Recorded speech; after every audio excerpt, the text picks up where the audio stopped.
योग के जनक महर्षि पतंजलि को भी मनपूर्वक प्रणाम कर कर मेरी बात की शुरुआत करना है। इसी भूमि के महान स्वतंत्रता सेनानी राजेंद्र लहड़ी जी और राजा देवी बख्श सिंह को भी प्रणाम कर कर मेरी बात की शुरुआत करता हूं। भाइयों बहनों, मैं यहां अपील करने आया हूं कि हमारे प्रत्याशी कीर्तिवर्धन सिंह जी को प्रचंड बहुमत से जिताकर आप दिल्ली भेजें। मगर मैं एक बात और बताना चाहता हूं, कीर्तिवर्धन सिंह जी के नाम के सामने कमल का निशान, कमल के निशान पर गोंडा वालों बटन डालो। ये चुनाव है आतंकवादी की गोली का जवाब गोले से देने का चुनाव।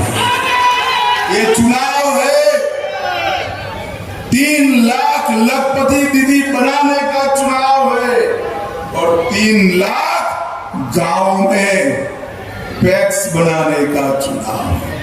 भाइयों और बहनों, मैं गोंडा आया हूं। आप तो अयोध्या से नजदीक हो या नहीं हो? अरे बोलो तो, मुझे बताओ गोंडा वालों, अयोध्या में राम मंदिर बनना चाहिए था या नहीं बनना चाहिए? अब तक बोलिए जरा, बनना चाहिए था या नहीं बनना चाहिए था?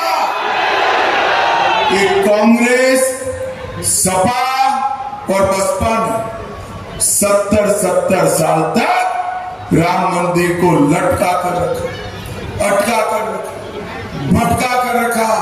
मोदी जी ने जब आपने दूसरी बार प्रधानमंत्री बनाया, मोदी जी ने 5 ही साल में केस भी जीता, भूमि पूजन भी किया और प्राण प्रतिष्ठा कर कर जय श्री राम। मगर भूलना मत गोंडा वालों, कार सेवकों पर गोली चलाने वाली यही समाजवादी पार्टी थी।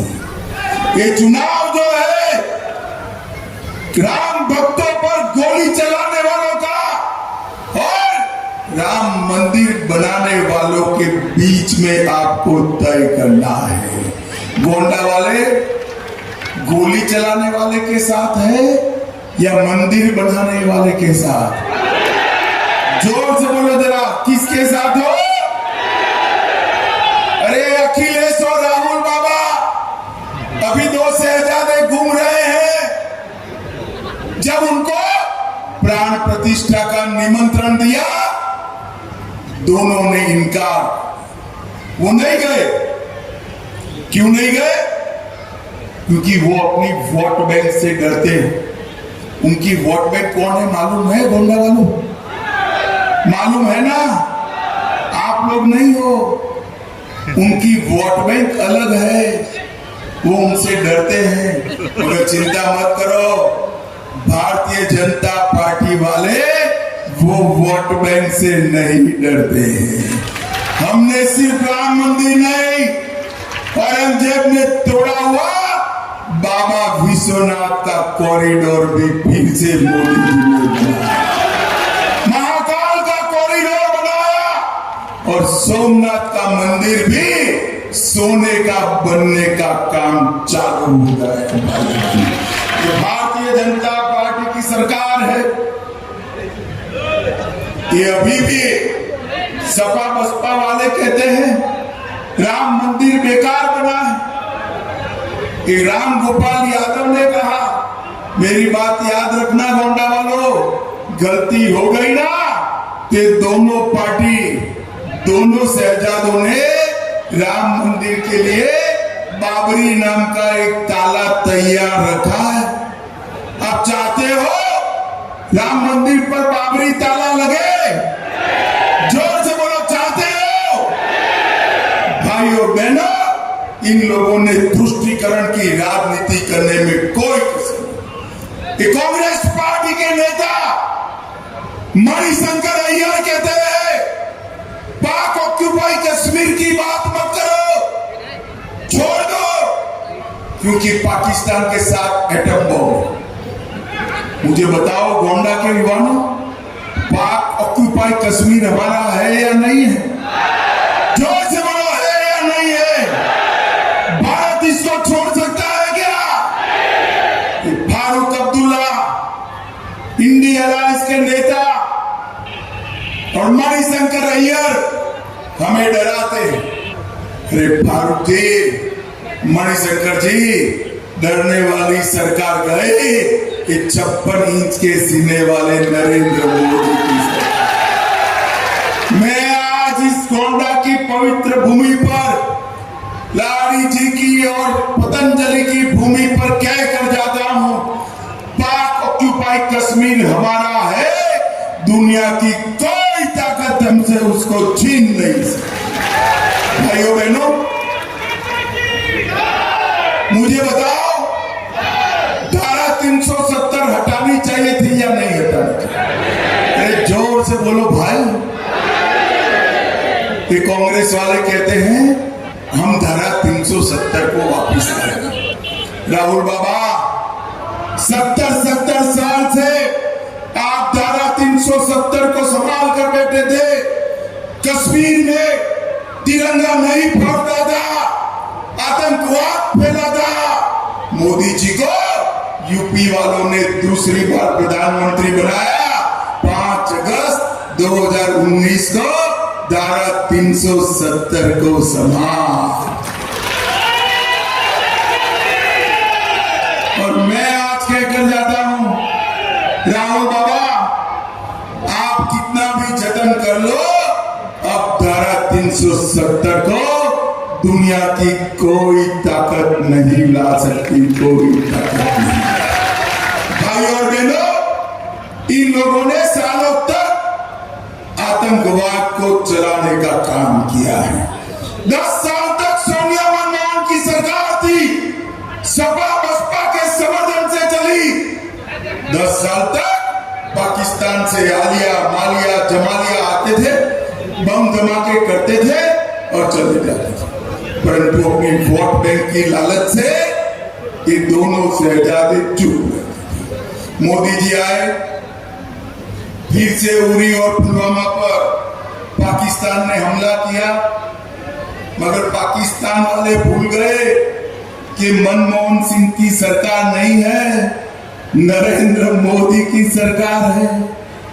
कांग्रेस की सरकार नहीं है, भाजपा वालों की सरकार है।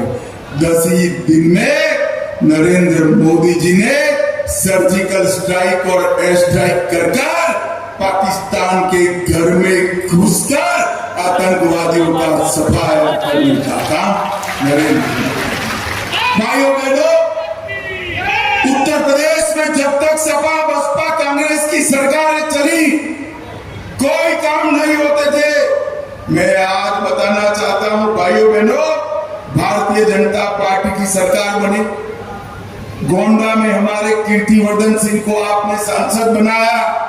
ग्राम सड़क योजना 680 किलोमीटर पूरे अवध क्षेत्र में सबसे ज्यादा रोड बनाने का काम हमारे कीर्तिवर्धन सिंह ने किया है। जोर से ताली बजाओ।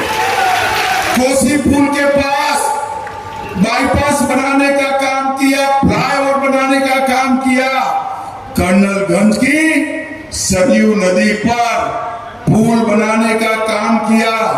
मिश्रोलिया क्रॉसिंग, महादेवा क्रॉसिंग और सोनी घुमटी में 3 रेलवे ओवरब्रिज बनाए और 517 करोड़ कीर्तिवर्धन सिंह गोंडा के लिए रेलवे के कामों के लिए लेकर आए।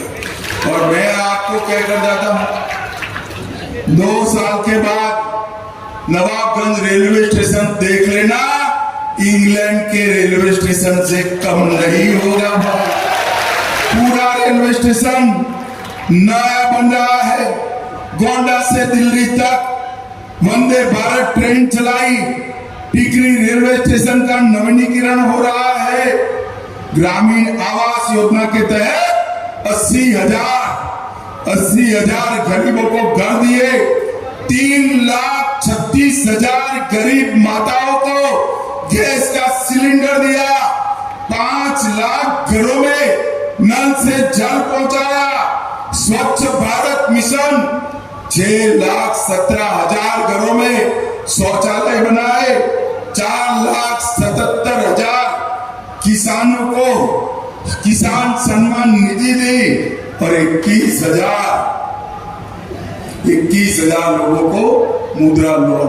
ये आंकड़े पूरे यूपी के नहीं है, सिर्फ कीर्तिवर्धन सिंह के प्रयास से गोंडा के है भाई, गोंडा पूरे अवध क्षेत्र में गरीब कल्याण का काम कहीं पर सबसे ज्यादा हुआ है तो अपने गोंडा में हुआ है।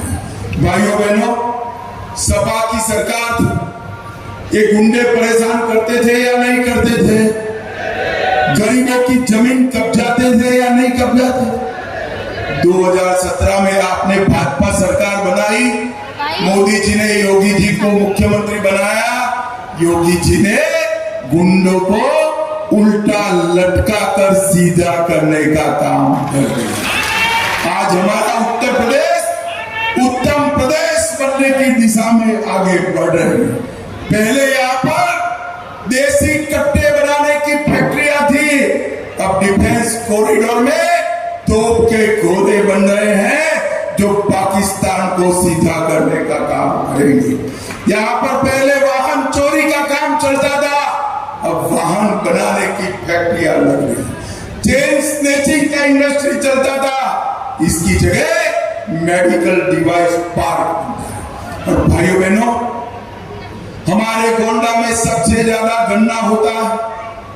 इस सपा बसपा की सरकारों ने 20 चीनी मिलें बंद कर दी थी, भाजपा ने 20 को चालू किया, 5 नई बनाई और 38 मिलों की कैपेसिटी बढ़ाने का काम किया और गन्ना की बुआई के क्षेत्रफल में 9 लाख हेक्टेयर की बढ़ोतरी करने का काम भारतीय जनता पार्टी ने किया।